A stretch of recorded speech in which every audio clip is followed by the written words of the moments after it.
እንግዲህ ሁላችሁም እንደምታዩት ዩቲዩብ ላይ ተከታትዬ እንጀራ ጋግራለሁ ብዬ ሩዙን እንጀራ ሲያደርጉት አይቼ ሩዝ ገዛው።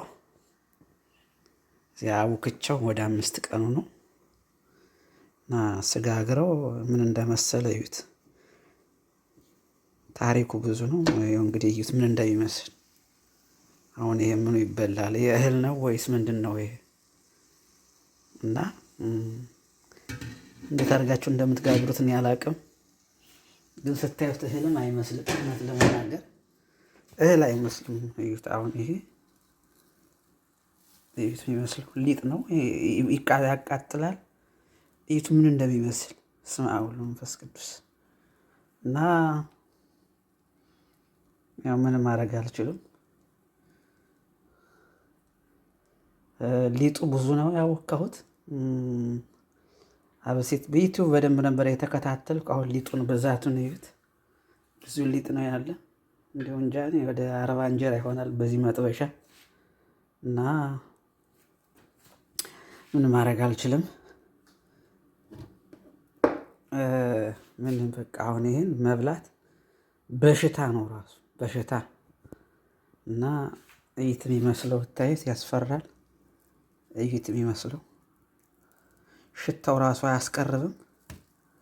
ስለዚህ ይሄን እንደዚህ አድርጎ የሚደረገው መድኃኒቱ ምንድን መሰላችሁ? ለዚህ መፍትሄው ወደ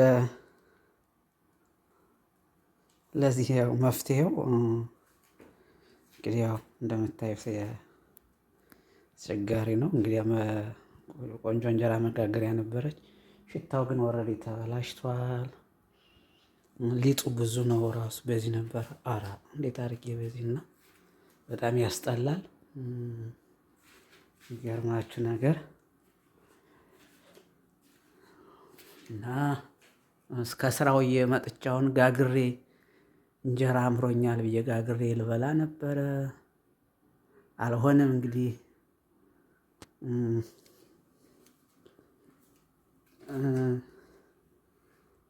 እና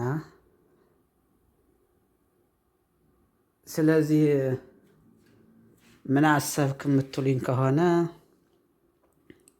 ምን አሰበህ ነውና እንዴት ልታደርገው ነው የምትሉኝ ከሆነ ያው የሚገላግለን ያው መድፋትና መጣል ነው። አዎ ይሄ እንግዲህ ጋርቤጅ መጣያ ነው። የተጋገረው እንጀራ ይኸው የተጋገረው እንጀራ ብታዩት እህል ቅጠል አይልም። ስለዚህ የሚደረገው መፍትሄው ይሄ ነው። ይሄ ነው መፍትሄው። እግዚአብሔር ይስጥልን። ያለ ቦታ ገብቼ በህይወት ያደርጌው የማላውቀውን ስለዚህ በአድርጌው የማላውቀውና እዚህ ጋር እንደው አበላሸብኝ። እንትኔን ምጣዴን አበላሸብኝ። ያው እንትን ብሎ ቀረ ፈረጠ እና ያለው ሁኔታ ይሄን ይመስላል። ሌላ መፍትሄ የምትሰጡኝ ካለ መላ በሉኝ። ይሄ ሊጡ ብዙ ነው፣ ብዙ እንጀራ ነው የሚሆን እንግዲህ እና ይቅርብኝ። እኔ ይሄን ሽታው ራሱ ወደ 5 ቀኑ ነው። ምንም በቃ አያስቀርብም። ሽታው አያስቀርብም።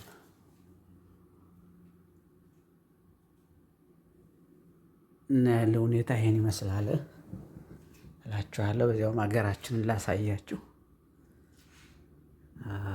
እና ያለው ሁኔታ ይሄን ይመስላል። በቃ እንግዲህ አሁን ምን አደርጋለሁ? ከዚህ ቀጥሎ ሩዜን እቀቅላለሁ። ጾም እስከሚገባ ሩዝ በስጋ እሰራለሁኝ። ጌታ ሆኜ ያማረብኝን እሷን ጎመን ያለ ቅጠላ ቅጠል አለኝ፣ ሩዝ አለ። ሲያስፈልግ በመጥበሻው ቂጣ ጋግራለሁ። ቻው እንጀራ። ኖ ሞር ትራይ ኖ ሞር አስ ኢናፍ ቴንኪው እንጀራ። እና የሚገርም ነው። ይሄን ይመስላል ባጭሩ። ምን ማድረግ አልተቻለም። ይኸው አሁን እንጀራው በቃ ጋርቤጅ ገብቷል። የሚመስለው እዩት፣ እንጀራው የሚመስለው ይሄን መብላት በሽታ ነው። ናየው እና ይሄን እንዴት ሰው ማን እስቲ እዩት የሚመስለው ይሄው የሚመስለው እና እኔ ልትታሰር ነው ይሉኝ ይሄን አልበላም። እና ይሄን ይመስላል ወገኖች፣ በስደት ዓለም የምትኖሩ። በእርግጥ ስደት አይደለም ያለ ነው። ስደት የሚባለው በመከራ ህይወት ውስጥ የሚኖር ነው። እዚህ ዘና ብለን ሰርተን ተደስተን እየኖርን ነው። ለዚህ ሁሉ አሁን ለእንጀራም ለምንም የተዳረግ ነው። ወርቅ የሆነ ሀገር እያለን ስንት ሀብት ንብረት እያለን ሀገራችን ገብተን ዘና ብለን መኖር ስንችል ግን የማይቻል ሆኖ ተቸገርን። የማይቻል ሆኖ ተቸገርን።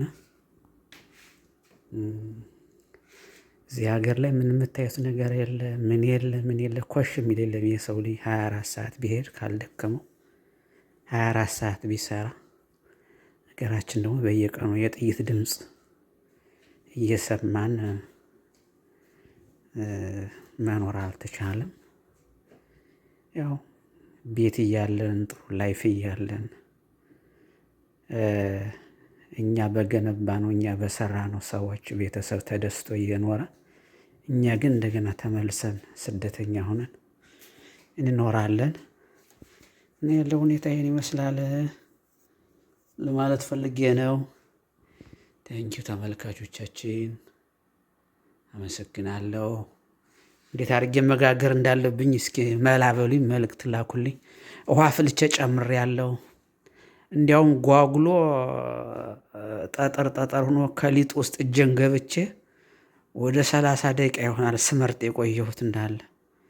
አብሲቱን ምጣዱ ላይ እንትና ምድጃው ጥደው እንደ አጥሚት አፍልተው ሲጨምሩ አይቼ እንደዚህ አፈላለሁ ብዬ ስቀላቅለው ጓጎለ እንዳለ ኮረት ሆነ። ያን በእጄ ገብቼ በቃ ስዳክር ስለቅም ዋልኩኝ። ያሙኑ ምንም እንትን አላለምና ያለው ሁኔታ ይሄ ስለሆነ ለዚያ ነው እንግዲህ ምን ማድረግ አልችልም። ያው ይሄን ይመስላለኝ። አመሰግናለሁ ጋይስ። ቴንክ ዩ ሶ ማች and appreciate. When you have any idea about injera to make it, just tell me something.